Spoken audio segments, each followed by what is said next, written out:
ઓ ભાઈ બંધ કરી દે વાળો મારો અધિકાર છે ભાઈ તમે આવો બંધ કરી દે એટલે આમાં પણ કેમ નથી બંધ કરી દે એટલે બંધ કરી દે એટલે બંધ કરી દો એટલે આમંત્રણ આપવું જોઈએ ને તમારે બધા બેસી જાઓ એ ભાઈ બધા બેસી જાઓ સાંભળો શાંતિથી સાંભળો અમે સાંભળ્યા કે નહીં સાંભળ્યા ધારાસભ્યને સાંભળ્યા કે નહીં સાંભળી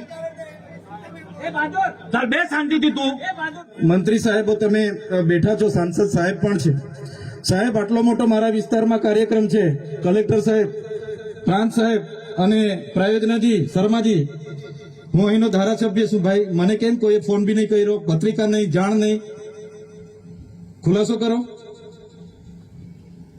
હું ધારાસભ્ય છું ભાઈ આ મારું અપમાન નથી મારી જનતાનું અપમાન છે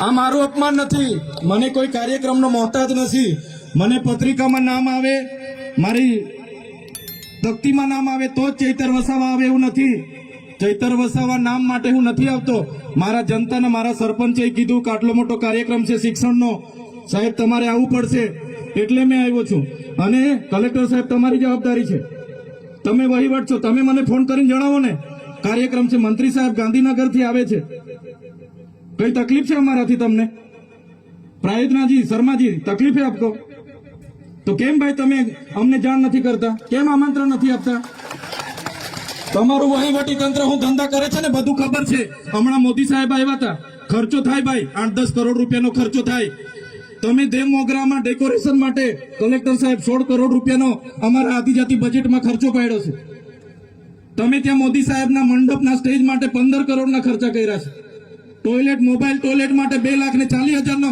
2 કરોડ ને 40 લાખના તમે ખર્ચા પાડ્યા છે નાસ્તા માટે 2 કરોડ ખર્ચા પાડ્યા છે તમે ડોમ માટે 2 કરોડ ખર્ચા પાડ્યા ચા માટે 2 કરોડ ખર્ચા પાડ્યા બસ માટે 2 કરોડ ને 71 લાખ રૂપિયાનો ખર્ચો પાડ્યો કેમ અમે સવાલ પૂછીએ એટલે તમને નડીએ છે તમારા મનમાં ધુમાડો હોય તો કાઢી નાખજો ભાઈ બરાબર છે આ જનતાના ટેક્સના પગારે આપણે બધા છે આ જનતાના ટેક્સનો પગાર મને પણ મળે છે તમને પણ કલેક્ટરથી તલાટીથી લઈને કલેક્ટર સુધીના બધા તમે નોકર છો અમે બધા સેવક છે આ લોકોએ જે પણ કે અમે પ્રતિનિધિ છે અમને અધિકારો આપ્યા છે તમે અમને કેમ અહીંયા બોલાવ્યા નથી ના સાહેબ અમારે વિદ્યાર્થીઓ અમે કેવું પડે છે અમને કઈ તમે દર વખતે ચિકદામાં કીધું દર વખતે આ જ પ્રશ્ન ઉભો કરો છો ઓ ભાઈ ધારાસભ્ય છું લોકોએ મને ચૂંટ્યા છે મને આમંત્રણ જોઈએ ભાઈ આ કોઈના પૈસાથી આ બિલ્ડિંગ નથી બની તમારા ઘરના પૈસાથી બની છે અરે વિષય પર તો મને આમંત્રણ કેમ નથી આપ્યું મને જાણ કોઈ એક ફોન કેમ નથી કર્યો કેમ ભાઈ અમે ધારાસભ્ય ચૂંટાયેલા છે લોકોએ અમને અધિકાર આપ્યા છે અમારો અવાજ તમે દબાવવાની વાત કરો છો અમને કેમ નથી આમંત્રણ આપ્યું તમે તમારે આમંત્રણ આપવું જોઈએ ને અમને ઓ ભાઈ બંધ કરી દે વાળો મારો અધિકાર છે ભાઈ તમે આવો બંધ કરી દે એટલે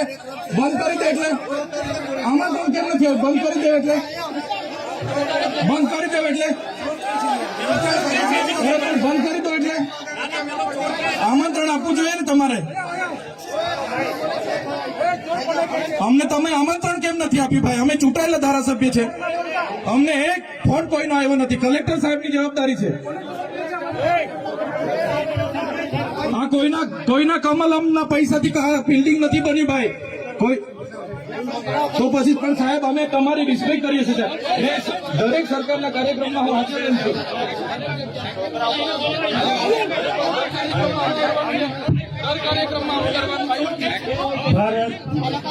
ભાઈ ચાલો શાંતિથી બેસી જાઓ બધા બેસી જાઓ એ ભાઈ બધા બેસી જાઓ ચલો શાંતિથી બેસી જાઓ ભાઈ આગળ નહીં બેસી જાઓ શાંતિથી ભાઈ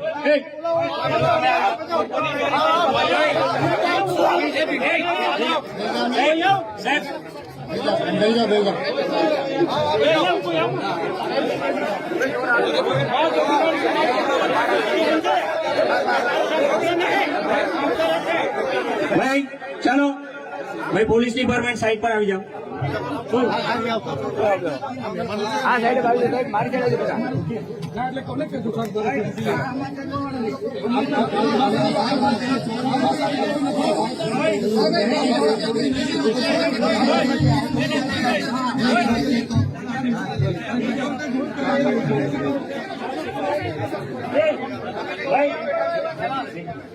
હાલો, આપણે શાંતિ રાખીએ છીએ ભાઈ. આ શિક્ષણ એ બધા માટે જરૂરી છે અને શિક્ષણનો કાર્યક્રમ છે. આપણે બધા ખૂબ શિક્ષિત છીએ ત્યારે આ સ્ટેજ પર આવ્યા છે. આપણે પણ એ જગ્યાએ હતા કે જે આપણા બાળકો બેઠા છે ત્યાંથી ભણતા એ આખો સમાજ આજે આ સ્ટેજ પર શિક્ષણ થકી આવ્યો છે. બિલકુલ શાંતિ રાખીએ. અને આપણી વચ્ચે આપણા માનનીય સાંસદ સભ્ય શ્રી મનસુખભાઈ વસાવા સાહેબને હું વિનંતી કરું છું, મહેરબાની કરીને પ્લીઝ કોઈ પણ તમે ભાઈ બે ઘડી એક શબ્દ આપણો આગ લગાડે એવું નહીં. શાંતિ રાખો. આ શિક્ષણનો છે. અહીંયા જે ડિગ્નિટીઝ છે, આપણા માનવંતા સાહેબો છે, આપણા ધારાસભ્ય હોય કે આપણા સાંસદ સભ્ય હોય, એ આપણા માનવંતા છે. એમની વાત સાંભળો, સમજો. ગમે તેમ બોલવાનું નથી આપણે. અને આ શિક્ષણનો કાર્યક્રમ છે. આદરણીય મનસુખભાઈ વસાવા સાહેબને હું વિનંતી કરીશ તેમના વિચારો રજૂ કરવા માટે.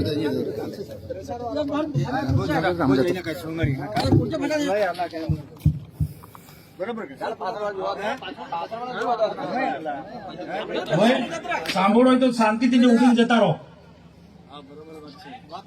ભાઈ બંધ કર, તું બંધ કર, ઉઠ, નીકળી જા. સાંભળો, શાંતિથી સાંભળો. અમે સાંભળ્યા કે નહીં સાંભળ્યા? ધારાસભ્યને સાંભળ્યા કે નહીં સાંભળી? તાર બે શાંતિથી તું ઉઠી નીકળી જાવ, નહીં ગમતું હોય તો.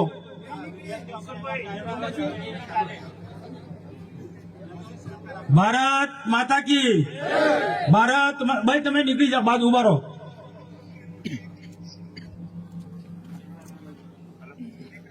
ભારત માતા કી વંદે વંદે.